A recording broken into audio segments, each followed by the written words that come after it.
to the Ed Conroy Coaches Show, where we catch up on all things Bulldogs with the head coach himself. Now let's go live to Sports with Charleston at Tanger Outlet with head coach of the Bulldogs, Ed Conroy, and the voice of the Citadel, Luke Morrow. Yep.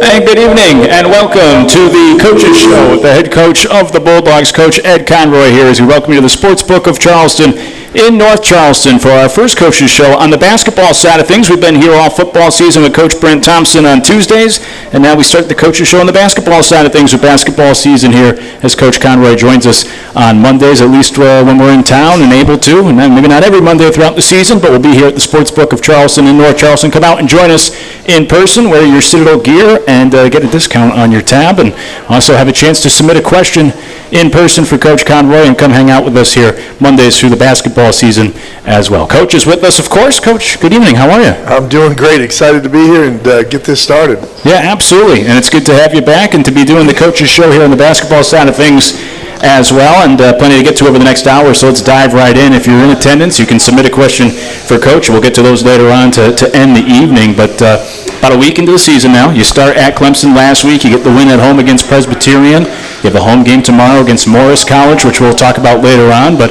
2 games in, a week into the season. I know it's still early on, but just early impressions. You must be pretty pleased with how the team has played so far here first couple of games.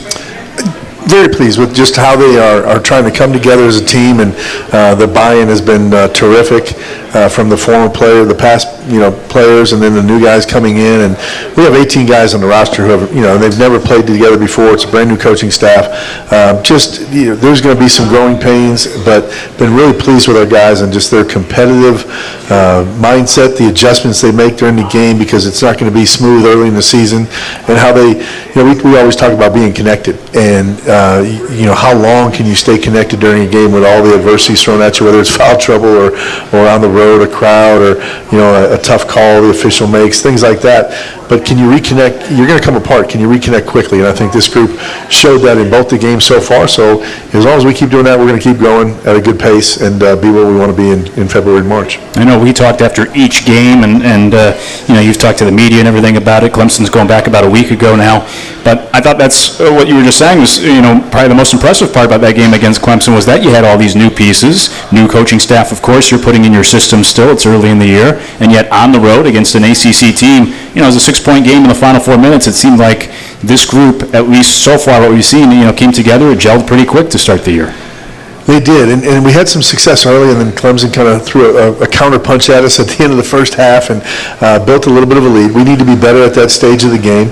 I need to have them better prepared defensively and some other things. But what I loved about our guys is how they stayed aggressive the rest of the way, and I knew if they kept doing that, we would make a run, and sure enough, we did. A couple shots started to go. We found a little confidence, and we had a chance to put a little game pressure on them, which was good to see, and it helps our team grow as well in those situations. I spent a number of years in minor league baseball, and talking to the managers, they would say it would take about a month or 2 to really figure out their bullpen, even with spring training, even with the games. They just need the game experience, the reps, and it takes time to figure out which guy fits where. I bring that back to you and your team because, as you said, the moving pieces, and you're a new coach here, back for the second time. As we're a week in the season, do you feel like you're still figuring out some things? How confident or comfortable do you feel about what you have on this roster and the pieces, the players that you can plug into different pieces, different places here as the season goes on? No question, I do not feel like we are set yet with our rotation. What our roster is going to look like from game to game as we get into conference play. I think it's going to look very different.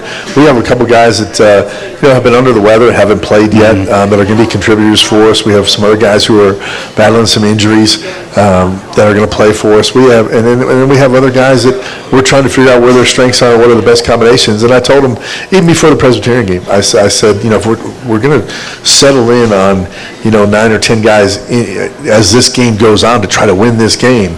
But the rest of the fellows, they're not that far away. And so there's still some battles for playing time going on. I like that. I think it's going to help guys develop. And we'll just see how it falls as we go through November, December. But, I'm encouraged by maybe the depth that we're building. I'll ask you about specific players in a moment, but just in general, when it came to your arrival on campus and you're trying to put together the roster and you're looking for those different pieces that would fit well, just what was that process like to be able to make sure you filled the roster in a short amount of time, but also that you were getting all the different types of needs that you had on this roster to get ready for this season? Well, the primary, and it was a very, very, I mean, that you're hitting the nail on the head as far as what my concerns were. We want to put the roster together, but we want to build a program. And it starts with, positions are not at the top of that list. Even talent in some regards is not at the top of that list. We first and foremost had to find some guys that I felt were great fits for the Citadel and what we wanted our program to stand for and look like. And kind of dug into the transfer portal with grad transfers that I knew personally. Had a history with and knew him for quite some time. Austin Ash from Iowa, Elijah Morgan from New Orleans, played at Notre Dame. But those are guys I had a long history with, so it was important to me to find the right type of guys that I wanted to build this thing going forward. And then yes, of course, we're looking for those versatile players. I wanted to get a lot of skill on the court. I think we were able to do that with Kobe McAllister and Austin Ash and some of the other freshmen. It was first and foremost that character piece. And then, quite frankly, some of the returning guys, like a Stephen Clark, he allows you to just kind of pin your ears back and go recruit the best player, if you will, after you solve that character part, because whatever position that young man is, Stephen can play another position because he is so versatile. So he was really a big piece of how we could go about our recruiting, was his commitment to be a part of our program and then really develop and work hard in the off season. Stephen scored a career-high number of points, 23 against Presbyterian in that victory, and we know what he's capable of doing. I know there was some talk in the offseason about the idea of Clark having to step up to be the guy, and that can be a big difference for some guys, whether the difference between being a role player or being a star and leading a team. And we saw that from Clark against Presbyterian, where every time you went to him, it seemed like he got a bucket, scoring those career-high 23 points. So I'm sure early on in the season it was nice to see that type of performance from Clark, because as you were just talking about, right, that's something that you may have to rely on throughout the year. No question. And Stephen, I would say that even the beginning of the Clemson game, like we were going on the road with all these young guys, 2 freshman guards in the starting lineup, and Stephen delivered that first punch at Clemson, getting downhill, creating some things, and really kind of was a leader as far as being aggressive on the offensive end and showing our guys there's no fear, we're going after this thing. So I thought he got us off to a great start. And then against PC, we went to him time and time and time again, and I thought he really delivered around the basket and did some good stuff. It is a totally different challenge when you are the guy marked in scouting reports and you're expected to produce every night. And in Stephen's case, he has to play multiple positions in a brand new program. He's an extremely intelligent young man, and that's why he's able to kind of pull that off. But then also, he has grown as a basketball player, and so he can attack you inside and out, and we're going to ask him to do that. He's going to play point guard for us sometimes. He's going to be defending the other team's center at other times. So I don't know. He's a very unique player in college basketball, and we're certainly glad to have him. You mentioned that new system because, of course, new coaching staff comes in, things are different. A couple of follow-ups to that.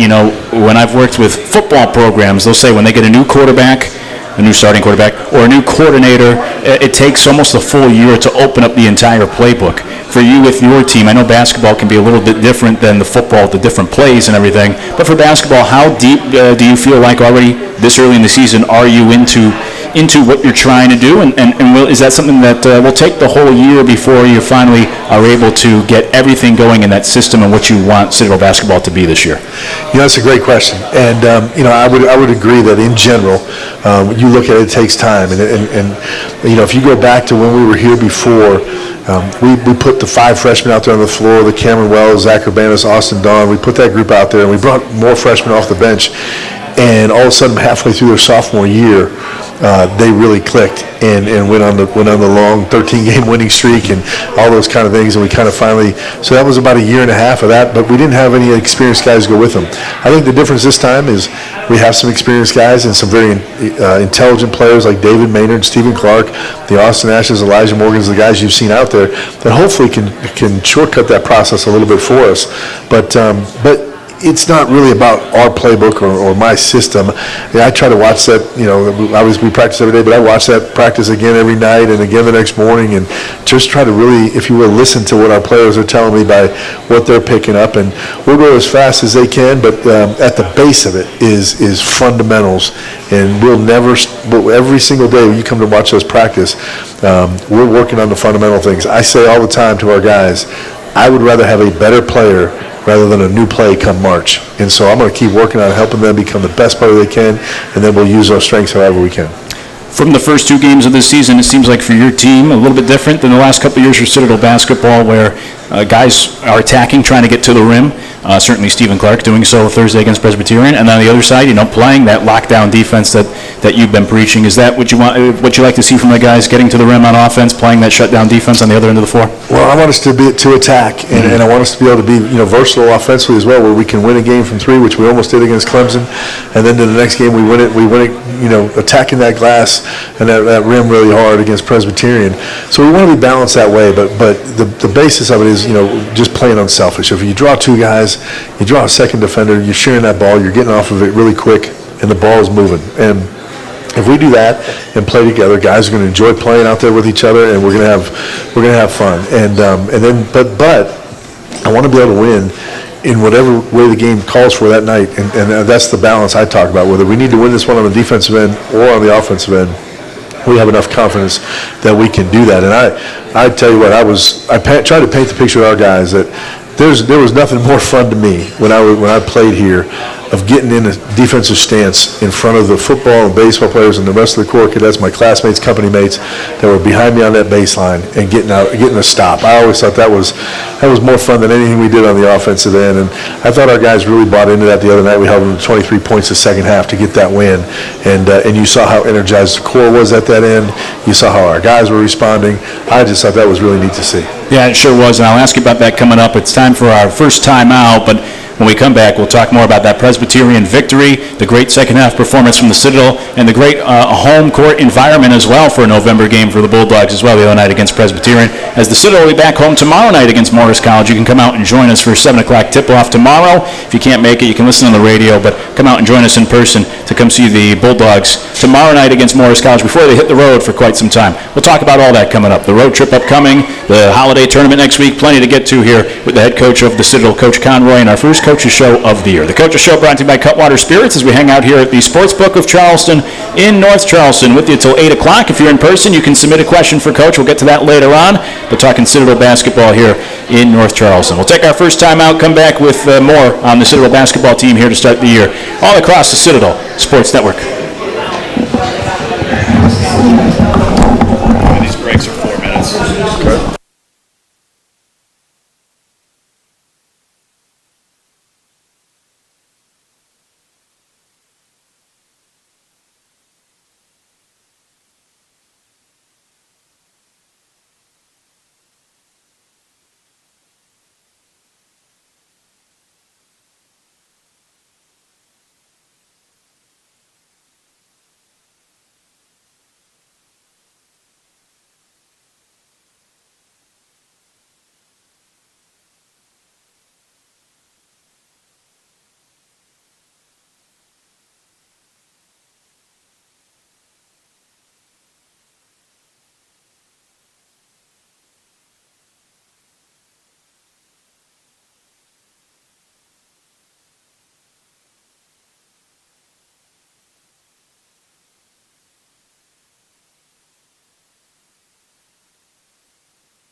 Back on the Coaches Show, the head coach of the Bulldogs, Coach Ed Conroy, here from the Sportsbook of Charleston in North Charleston. The Coaches Show brought to you by Cutwater Spirits. If you come out and you join us in person, you can submit a question for Coach that we'll get to later on tonight. And the best question, each Coaches Show gets a prize pack courtesy of the Citadel Athletics. Plus, if you wear Citadel gear out here during the Coaches Show, you get 10% off your meal. So plenty of reasons to come out and join us. I got all sorts of TVs to watch the different games, whatever's going on that night, such as Monday Night Football later on this evening. Come out and hang out with us and talk some Citadel basketball with the new coach of the Bulldogs, Coach Conroy. Coach, before we get back to your team, just out of curiosity, I was thinking about this the other day. You obviously have spent a lot of time here in Charleston. You played here, you coached here. Now you're back after a few years away from basketball.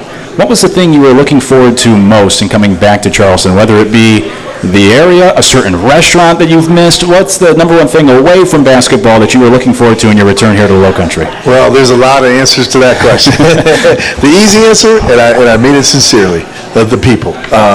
It's just ever since I took my recruiting visit here, people have made me feel like it's home. Obviously, I had some family in the area, but this just feels like home. And so we were excited to come back because of that. But there's so many reasons. I was going across campus the other day, and just we just spent 6 years, great years, but as associate coach in Minnesota. But it's probably in the 20s up there right now, and there's probably snow on the ground already. And I'm walking across campus, it's 75 degrees. You have the weather, just the different things you can do, whether it's going to the beach or going downtown. You feel like you're in a city, but then you can feel like you're out there with your own thoughts. So Charleston's just awesome, and our family couldn't be more excited. I was going to ask you about that, so I imagine you won't be missing the snow these next few months. No, not at all.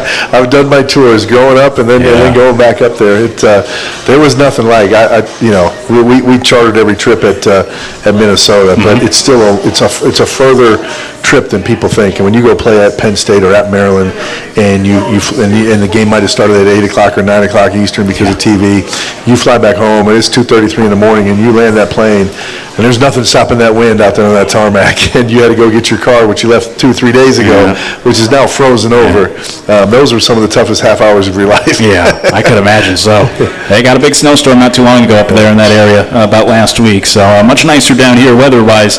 And the Bulldogs coming off a nice win against Presbyterian the other night for the Citadel's first win of the year in the first home game, and a nice crowd for an early November game for the home opener. It was a lively bunch in there. The cadets were there as well, as Coach referenced earlier, and so I know we talked about it on the post-game show on the radio side after the game, but anybody that was there could see the reaction of you, of the guys after the game, just how much that meant for you, I'm sure, to be back first and foremost, just coaching at home again, but then also to have the fans come out and support the team the other night, and then, of course, the cherry on top to actually get the win and play well in front of the home crowd. I thought the crowd was terrific, and when you add in the weather and the storm that was outside and what people had to do to get to that game, I thought the crowd was terrific and really got you excited for the rest of the season, just on what we're capable of and how we can make McAllister Fieldhouse a great home court again.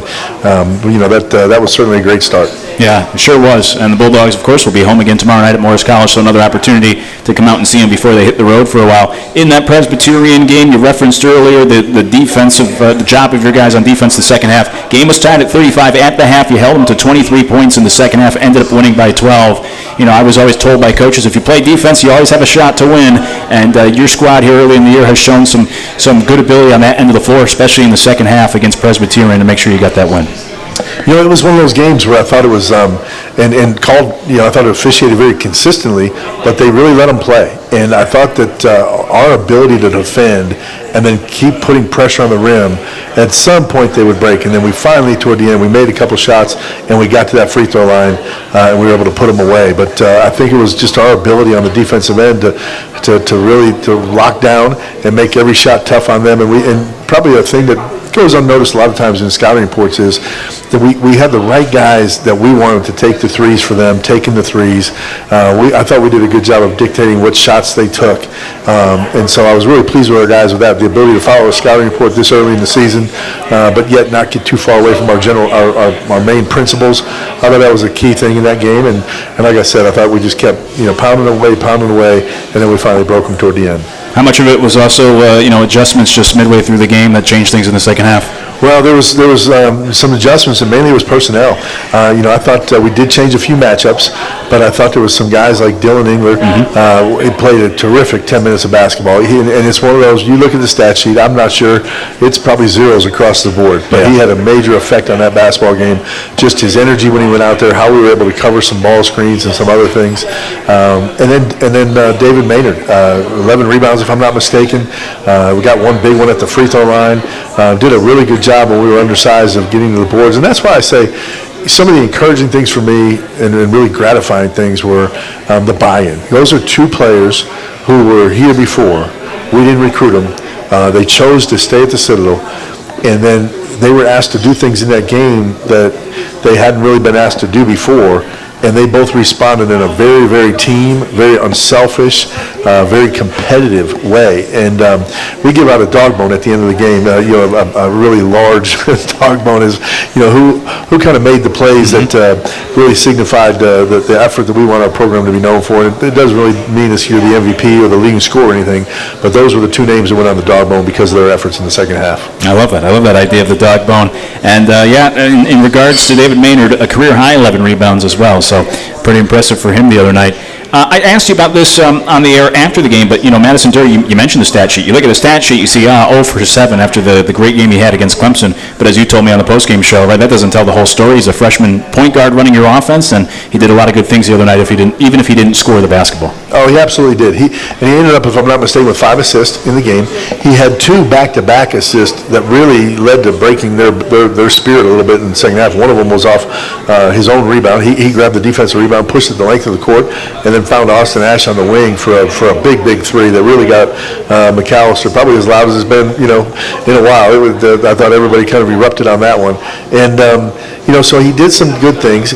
Even though he was 0 for 7, I believe one of those was a 3, but the other 6 he really got the ball where we want him to get it to. It's just that's a matter of player development. Keep working on those reps. A little better at finishing down there with that big strong body he has, and if we can get him a little more balanced and a little more solid in his footwork, he'll start finishing all those. I'm not very concerned because I love to see a young guy like that get to those spots, and if he can get to those spots, the way he works, the way he takes to coaching, he'll start making those shots. I must say a lot about him as well, that as a true freshman, you have the trust for him to run this offense right away as soon as he arrives here at the college level. Absolutely. He's a very, very intelligent basketball player, has a great personality, connects with his teammates. He's going to be a very charismatic, physical, just a point guard that has the ability to dominate at both ends by the time he's done. I do want to highlight Austin Ash. You mentioned him earlier, 17 points in the win against Presbyterian. But whenever I've run into somebody the past week, they've seen the highlights of him shooting it against Clemson the other night from almost mid-court. And everyone says about, you see that kid shooting it from all over the place? Austin, who you brought in from Iowa, he doesn't need much space to be able to get his shot off.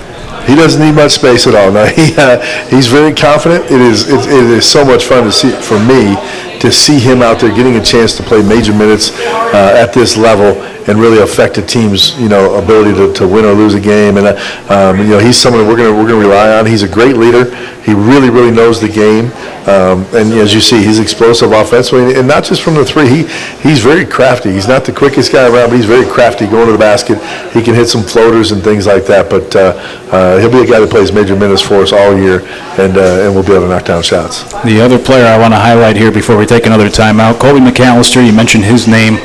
He was, if I have it correctly, I believe a recruit of the previous staff, comes in, sticks with the Citadel, and another guy that we talked about, Madison Durr, is a true freshman. As a true freshman, Colby McAllister has looked pretty good too, especially that second half against an ACC team in Clemson, but he's given you some good minutes here early on as well. Colby was a signee of Coach Balcom's staff, and thankful for that. It was really interesting when I get the job. I think he was a little bit unsure whether he was still going to come to the Citadel or not, and just the blessing of having over 30 years in the business and knowing people a lot of places. One of our graduate assistants at Vanderbilt. His father was working him out and coaching him, and we had some other connections of other coaches that were down in the area that I've known a long, long time. So it was just great that we were able to kind of re-recruit him, if you will, and he chose the Citadel for all the right reasons, and kind of rededicated himself to him. He's going to be a really good player for us. Yeah, so far so good. And the Bulldogs coming off that win against Presbyterian. We'll be back home tomorrow against Morris College, 7 p.m. tip. We'll talk about that one and what's next for the Bulldogs. We'll be doing these coaches shows on as many Mondays as we can throughout the season. Won't be able to next week because the team's going to be on the road and out of the state. It's going to be a busy next week for the holidays. That 10-day stretch is going to be a busy one on the road for the Citadel. So we'll talk about that coming up as well with the head coach of the Bulldogs. It's the Coaches Show with Coach Ed Conroy here at the Sportsbook of Charleston in North Charleston, brought to you by Cutwater Spirits. Take another time out and then look at what's ahead for the Citadel after this here all across the Citadel Sports Network.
From the Sports Book of Charleston in North Charleston, where you can come and join us for a lot of Mondays during the basketball season with the coach and myself, and come out, wear your Citadel gear, get 10% off your meal as well, as the Coach's Show brought to you by Cutwater Spirits. You know, usually we save the questions for the end, but anybody that listens in on the Football Coach's Show knows my clock management isn't the best, and we don't always get to all the questions, or we have to rush through them, so I've already been handed a bunch of questions here. If any more come in, we'll get to those as well, but I figure we'll switch it up, get to the questions now, just to make sure we have enough time, because we got a bunch of them, and I want to make sure we get through these with Coach. So still, submit any questions if you have them as we go through these, because you have a chance to win a pack prize from the Citadel for the best question asked this evening for Coach. But Coach, let's put you on the hot seat a little bit here. Ask these questions that have been submitted by others, because I ask you enough questions throughout the night. First up, from Trevor, what is the key element to making a cohesive basketball team?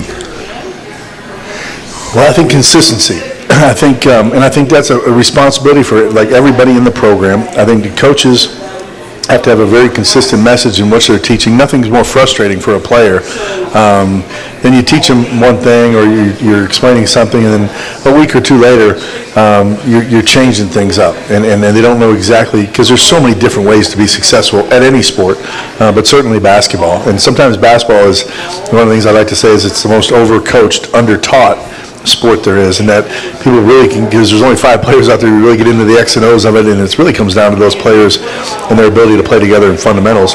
But then on the players' part, the effort, the focus, the attention to detail, they need to bring that every day as well. So consistency on all parts is what, if everybody does that within the program, we'll be able to get on the same page and and sing from the same sheet of music, if you will, and produce that harmony, that basketball, great basketball when you see it, and you see people really playing together. That's what makes the sport special. Sean asks, who is the best player you've ever coached? Wow. You gotta pick one. So I'm one of those coaches that's a question that I always try to stay away from, because we always get into a bunch of different arguments and things like that when we all get together. And over COVID, I was able to do Zooms with all my former teams, and boy, I would not want any of them thinking that I said somebody was better than the others. But I've been very, very fortunate. I think it's 16 guys now that have gone on to play in the NBA. Over 50 easily, probably more towards 75 or 100 that played overseas. There's just been a lot of really, really good ones that I've been fortunate to be a part of. The most recent first-round draft choices, Daniel Otero went, second pick in the second round. Amir Coffey's currently in the NBA. Those were both at Minnesota. Scottie Pippen Jr. from Vanderbilt is currently NBA. But then you go back further in the beginning, in the first team that I was a part of, Tom Gugliotta went 6th in the NBA draft. Fire and Ice, Chris Corciani, Rodney Monroe at NC State. We're just a terrific backcourt. So I've been very, very blessed. And then the last time I was at the Citadel, it's hard to believe, but Cameron Wells and Joe Wolfinger are still playing professional basketball. Demetrius Nelson just finished up, but those are 3 tremendous players and had great careers here. So I've just been very blessed in my career to have a lot of guys that are really, really good. What was it like? Was Scottie Pippen Sr.? Was he around much? He was, and that was my first trip. Was flying out to California with Coach Stackhouse, and met with Senior and Junior to see if it was going to be the right thing for him to come back to Vanderbilt. And absolutely a joy to coach with Scottie Pippen Jr., and I'm pulling for him every day. He's a really outstanding, high-character young man. While we're on the topic, let me flip that question around. What about the opposite? Who are some of the toughest players that you can remember having to get ready for, trying to have to slow down in a game? Well, there's been a lot of those as well. And I think you'd probably have to start. And I look back, and if our Citadel team, we won 15 conference games one year. I think we won 9 on the road one year, but we couldn't win the league because there was a guy named Steph Curry in the league. And Cameron Wells and Demetrius Nelson both finished as runner-up to Player of the Year to Steph Curry. They would have been Southern Conference Player of the Year. Cameron would have been it twice. And if you ask Steph Curry, I've heard him respond before, where Cameron's one of the toughest players he ever played against. And so we had a terrific team, but we just weren't able to get by those guys. But certainly there's been a bunch along the way. The Duke teams when I was at NC State had Christian Laettner and Grant Hill and Bobby Hurley and those guys. Just being in the Big Ten, just coming from the SEC, I've been very fortunate to coach in all those leagues, and so just again, very blessed. Nothing like a great opponent will bring out the best in you from a scouting standpoint, game preparation standpoint, and your ability to teach. This is, I believe it's Mike is the name. Best moment, this is a similar question, best moment coaching at the Citadel? Well, anybody that knows me knows there's a game coming up on December 3rd, and I cherish all those games. So as a senior, we were able to go beat that team on George Street, and I'm undefeated in their arena. That's my favorite arena in the country outside McAllister Fieldhouse because I've never lost in there. So I will say that. I will say any game with them that we won is at the top of my list. I like it.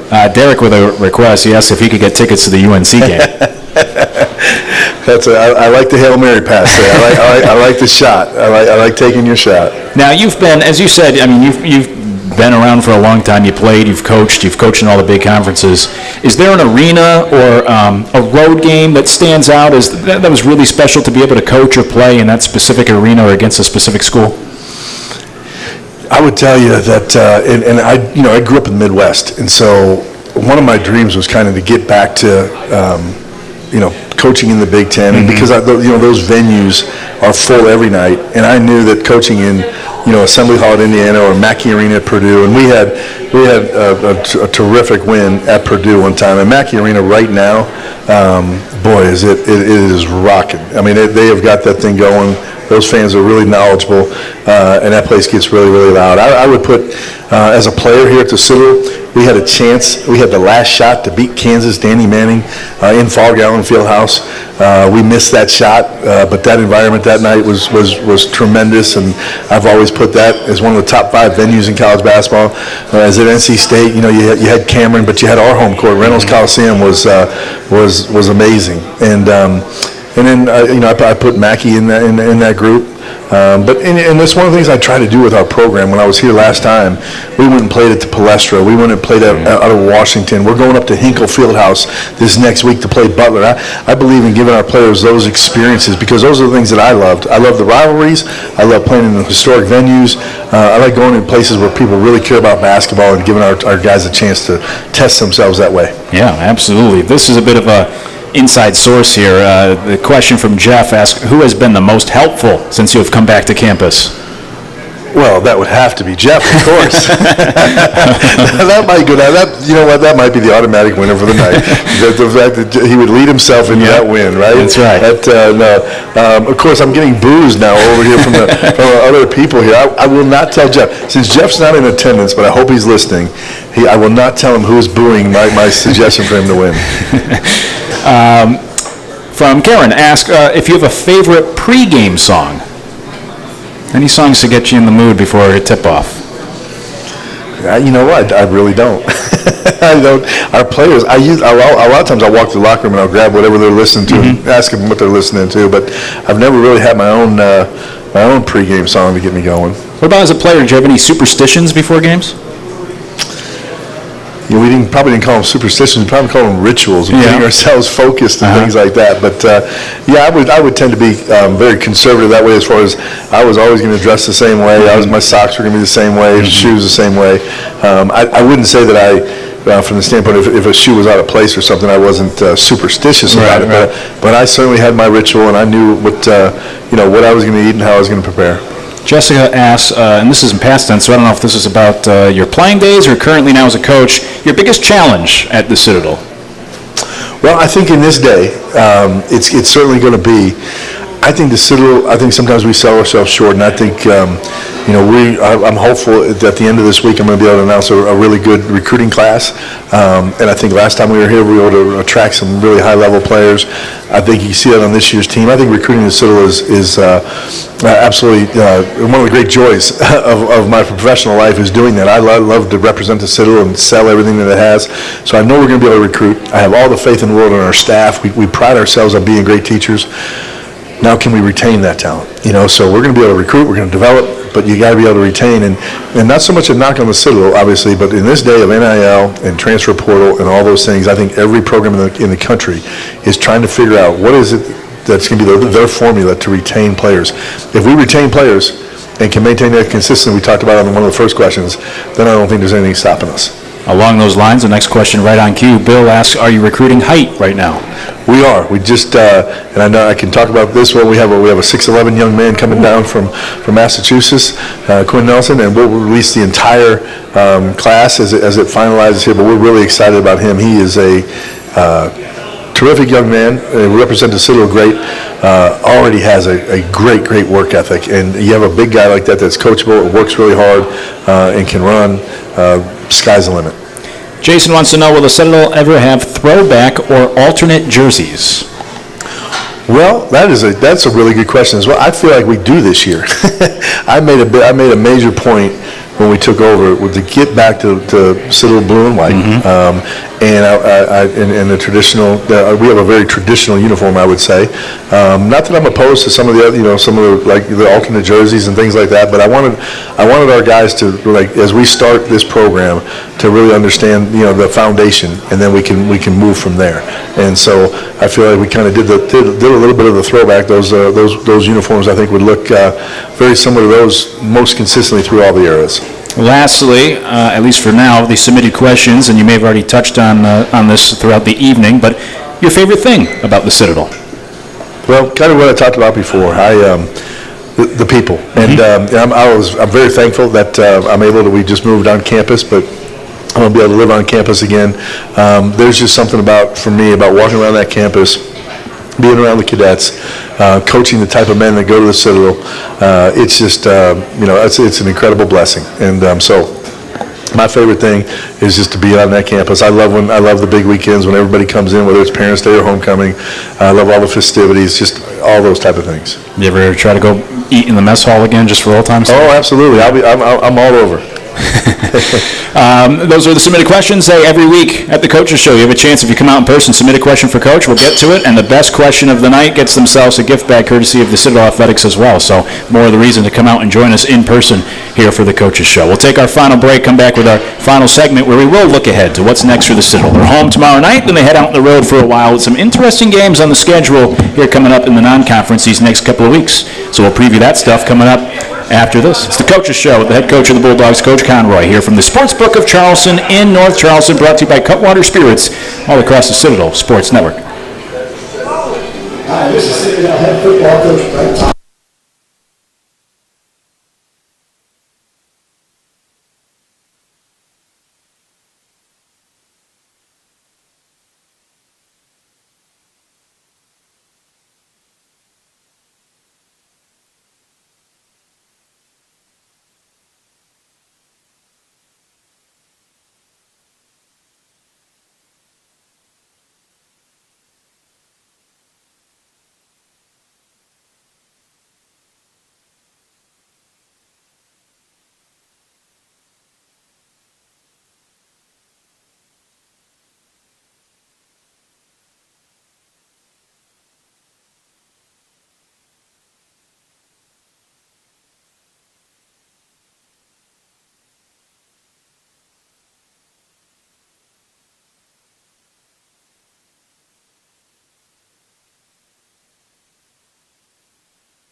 Mike's up.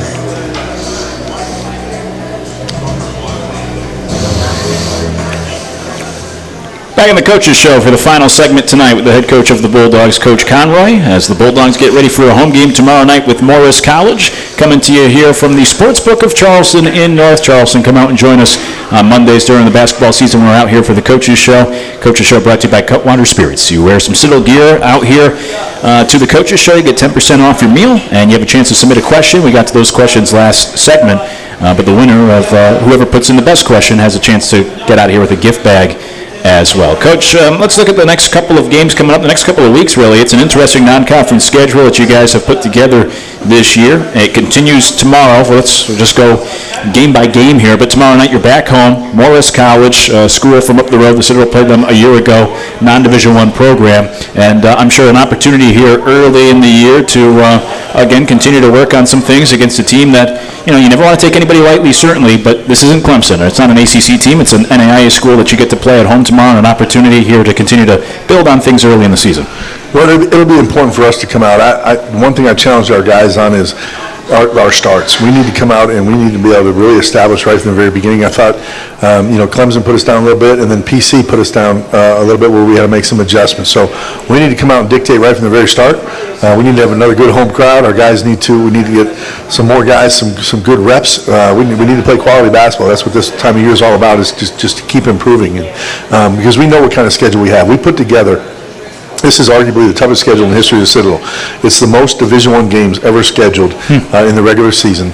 There is no nights off, and we have to take every game and take that information that we get and really build from that. And it's going to come fast. This will be our last home game before we play the College of Charleston at home. So hopefully our home fans will be out there tomorrow, and then hopefully when we go on this 5-game road trip and learn those lessons, that everybody has my back on December 3rd, because I called Charleston out at the press conference, and we were able to get this game scheduled, but we need to pack McAllister Fieldhouse for that one. Absolutely. Looking forward to that one on December 3rd. Yeah, so to your point, tomorrow Morris College, and then not another home game for almost about 3 weeks here, a couple of weeks, so 2 weeks, 2.5, whatever it is. So come out tomorrow night, 7 o'clock tip, and then make sure you're back at the McAllister Fieldhouse for that game with the College of Charleston to start December. 7 o'clock tip-off tomorrow night. Coverage will begin at 6:30. However, you're listening to us this evening on the radio side of things or through the various apps as well.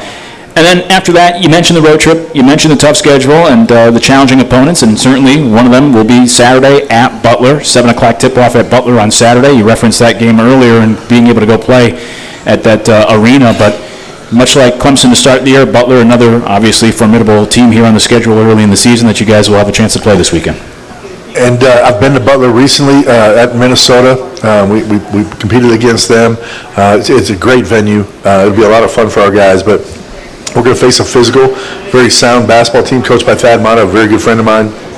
At one time, Coach Mata was at Western Carolina when I was an assistant at Furman, and so our ties go way back to the Southern Conference, but it'll be a tough test for our guys. We're going to have to really work hard at moving the basketball, moving some of their bodies, and finding those seams to the basket.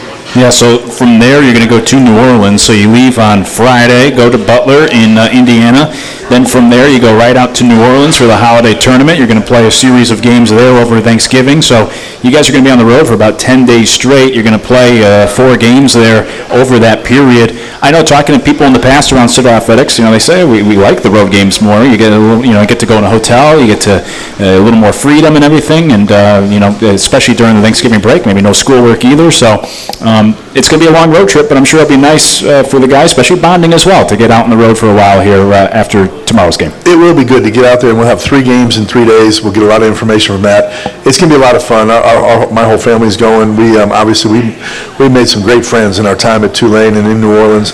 Can't wait to show our guys in our program, some of those places. We'll get them out to some of the really good restaurants and the restaurateurs and chefs that I've gotten to know over the years, and we'll visit the World War II Museum. We'll do a lot of neat things there in New Orleans, and hopefully our guys will have a great learning experience, both on and off the floor, and that's what it's all about.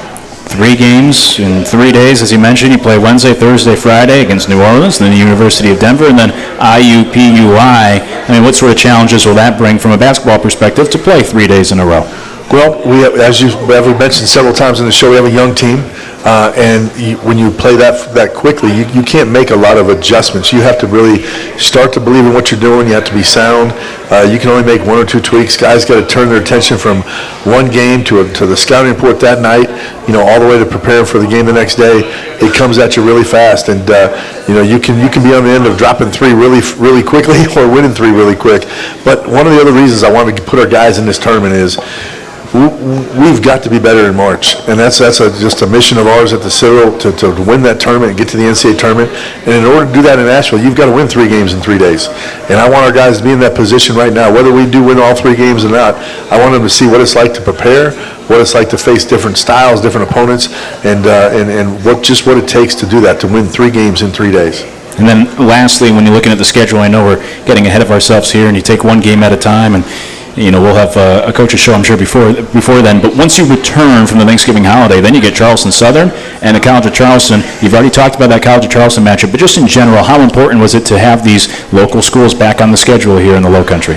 Really important. I wanted them to be at a place that we could put them consistently on the schedule, like that week after Thanksgiving, kind of before exams, where we know we can be home. We don't have to travel somewhere before we go into exams, and we can kind of make our own little rivalry week, if you will. But I want our guys to look forward to that every year and playing those schools. And I'm just a big believer. Those are the games as a player that I remember more maybe than the other ones. It's those rivalry games, and I missed that when I went to Tulane, to be honest with you. Tulane is just, with the changing of leagues between Conference USA and the American, our closest team that we had was Memphis, 5 hours away. It just made it tough to really get that rivalry going the way I wanted to.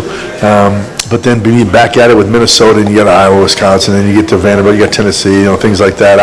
I never want to get away from the rivalries. I think they're important for college basketball and for our guys.